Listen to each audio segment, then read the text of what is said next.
Okay, to make the Jade scarf, you're gonna need about 425 yards of a fingering weight yarn. This is Knitting Fever Painted Desert, and the colorway is Peridot. I'll link that in case you like this colorway. But you can substitute anything. Self-striping looks great, but a solid will be beautiful too because of the lace detail. And then I'm also going to show you what the multiple for changing this width of the scarf, which means you can also substitute with any weight yarn. So you can do a worsted if you have that on hand and, you know, make it a little skinnier because it'll be bigger. So very customizable, very easy to use what you have in your stash without having to go buy more yarn. If you're doing the fingering weight scarf, you're going to need 3.5 millimeter needles. If you're substituting, go with kind of whatever the ball band says and see how your lace is looking. If it's looking too droopy and not very defined, go down in size for your needles. If it's, you know, really tight and no give, go up a little bit. So if you substitute, switch it to whatever, but with the fingering weight, do a 3.5. You can do straights, circulars, whatever you prefer. Some nice low-cost bamboo ones are perfect for this project. I'll link these in the description, as well as the stainless steel that you will see in a minute. And then to finish, you know, you'll need some scissors, a needle to weave in your ends, and then I always like to block my lace projects, so I will link to my favorite blocking materials in the description as well, the blocking mats and pins that I like to use. And because this is a straight edge project, I like using lace wires to block my projects, so I'll link those below. I have a tutorial on that so you can see what I'm talking about. So lastly, you just need the pattern, so go to my description and pull that up and we can get started. So I already have one full repeat completed on the scarf to start with. You'll see that it will create this scalloped edging, and that's made from the increases and decreases. This is an 8-row repeat, but really it's only 4 because every even row, so 2, 4, 6, and 8, you're just going to be purling the entire row. So it's really only 4 rows that you're working, and it's a short repeat, a semi-short repeat, so you can kind of get in the groove on each row that you're doing. You can make this wider or skinnier by multiplying the stitch count by 10 and then just adding 1. So you'll see that this chain was 51. You can make it skinnier going 41, wider 61, just so on and so on. So let's start with row 1. So the first stitch is outside of our repeat, so it's just a knit 1. And then we begin our repeat. So we're going to yarn over, we're going to knit 3,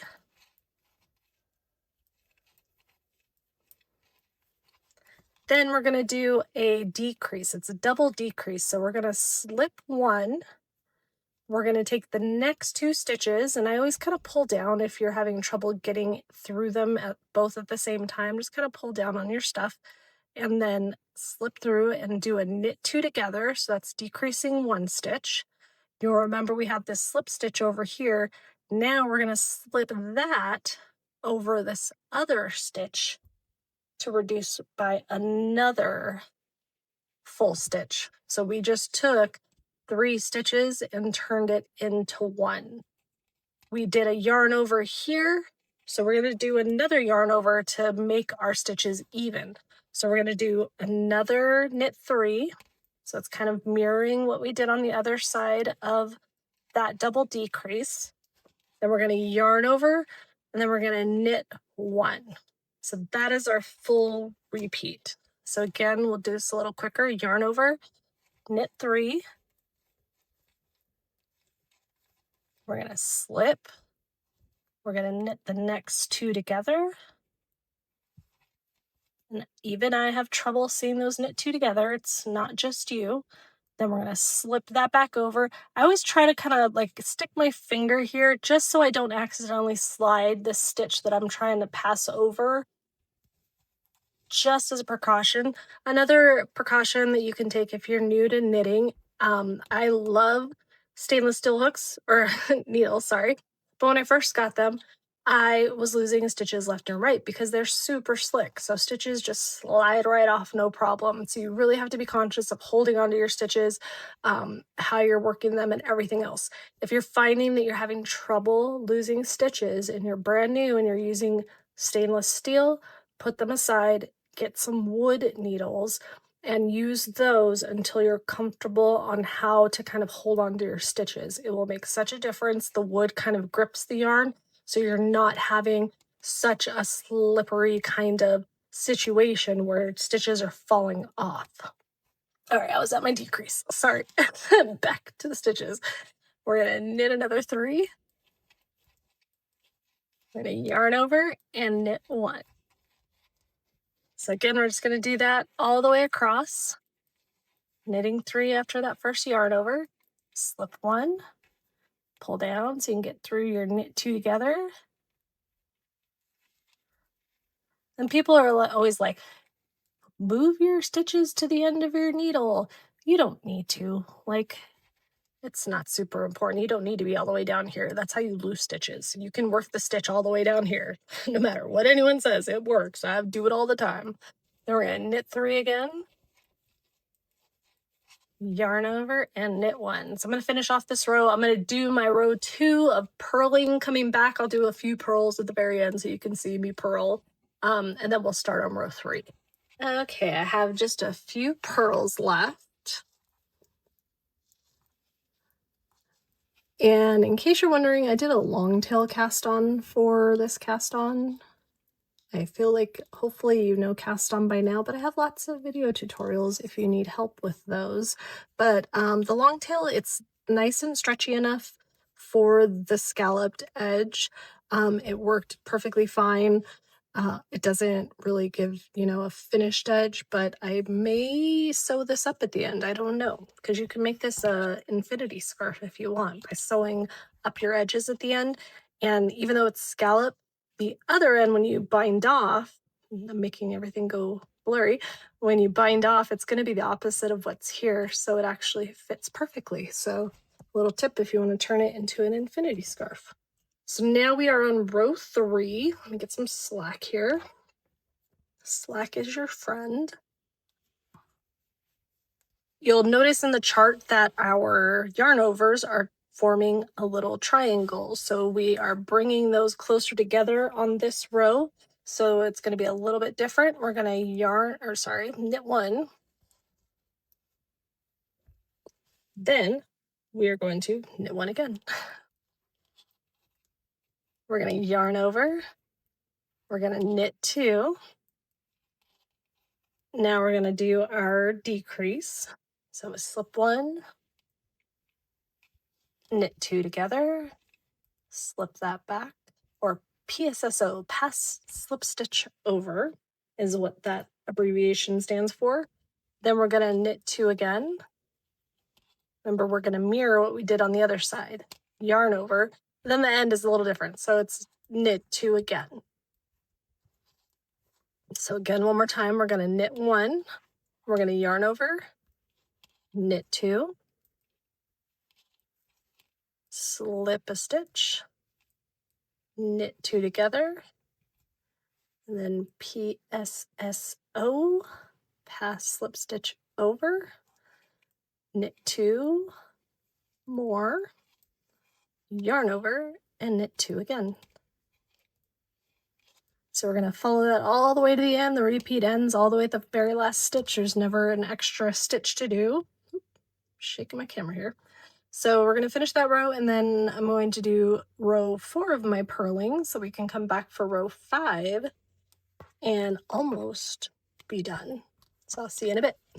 Okay, I just finished my row for 4 purling, and now we're on to row 5, so we're halfway there. Again, we're moving those yarn overs closer together, so we are always doing a knit on that very first stitch. Then our pattern repeat is a knit 2. We're going to yarn over, knit 1, and then start our slipping. And remember, at the very end of the video, I'm going to show you how to unknit this stitch, because this one may be a little bit tricky if you don't see it done. That way you can reference it just in case you need it. So then we're going to mirror. So knit 1, then we're going to yarn over, then the difference at the end. So we're going to knit 3. So notice it kind of increases by 1 stitch on these last parts of our repeat. So again, we're going to knit 2, yarn over, knit 1, slip, knit 2 together, slip that or pass PSSO. Then we're gonna mirror by knitting 1 and yarn over, and then a knit 3. So you'll kind of get the feeling of how that works as you go, and you'll see we have that triangle forming, which is kind of interesting because we're going, well, I'm sorry, we're over here. So we have that one coming this way, so it's also creating a V. So you get, from the repeat, you get a V, but you also get the triangle at the top. So I'm going to repeat the rest of that at the end of row 5 and do our row 6 purl, so we can come back for 7, our last actual row, and I'll show you how to unknit that. Slip, knit 2 together, PSSO stitch. So row 7, we are finally getting to the peak of our yarn over, so we're going to always start with that knit 1. Now we're going to knit 3.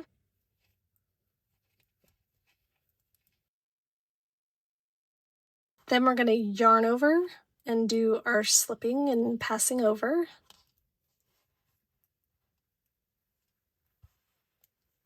Then we're going to yarn over and knit 4. So it's pretty like quick one on the very last one because everything kind of happens really fast, and then you just kind of knit for a bit. So again, we're going to knit 3. 1, 2, 3. We're going to yarn over and go straight into a slip. So sometimes this can feel weird because the yarn isn't getting secured yet. It won't until you do this knit 2. So it'll be like it's kind of just hanging out there. It feels like it might come over this stitch. It'll stay there, don't worry.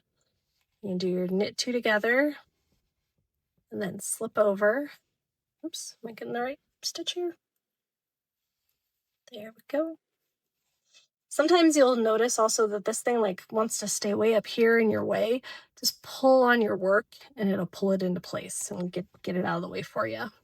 Then we're going to yarn over again and knit 4. So I told you I would show you how to unknit that decreasing stitch. So we'll go to the next one and then we'll unknit. So we're going to knit 3. 1, 2, 3. We're going to yarn over, slip, and then knit 2 together. So the reason you might need this is because of these stitches having lots of yarn over. Sometimes when you're purling, you may lose a yarn over, you may grab the wrong thing, you might, you just lose a stitch, and you might need to work backwards to the row before. And that's what I always do. I'm not great, especially if it's like lace like this, at pulling up old stitches from below. Like I'm always like right here, it looks like this could be a stitch right here, it's got a bunch of ladders, so I don't like doing those. I end up just unknitting until I get back to that mistake and fixing it. So if you drop a stitch totally, just try to grab it wherever you can and hold on to it, and then just you can knit backwards, or if you're good at picking up, you can do that. But when you're knitting backwards, you have stitches like this where you're like, oh my goodness, what am I doing? Normally when you knit backwards, you're going to turn around and kind of work backwards with your stitches. I say keep this facing forward when you do these decrease unknits. So now I'm going to show you how to unknit that stitch. So you just kind of take it in the steps that it came, but backwards. So we did the pass slip stitch over first. So find that. That is that top loop that we brought over. Remember how it came over? So the first thing we want to do is put that back. So we'll just grab it, if I can grab just that one, and stick it back onto that needle. Whether it's over the top or not, you can kind of push it so it's out of the way. Then we did a knit 2 together before that. So the knit two together is just like if you're doing a regular knit. Kind of pull it open so you can see that hole where the stitch is being made, or both stitches, and just put your needle straight through the front. Then you're going to slide that loop off of your other needle and undo. Then we have that yarn over that we don't want to lose. You'll notice that the legs are facing the right way and the stitches are already set up correctly.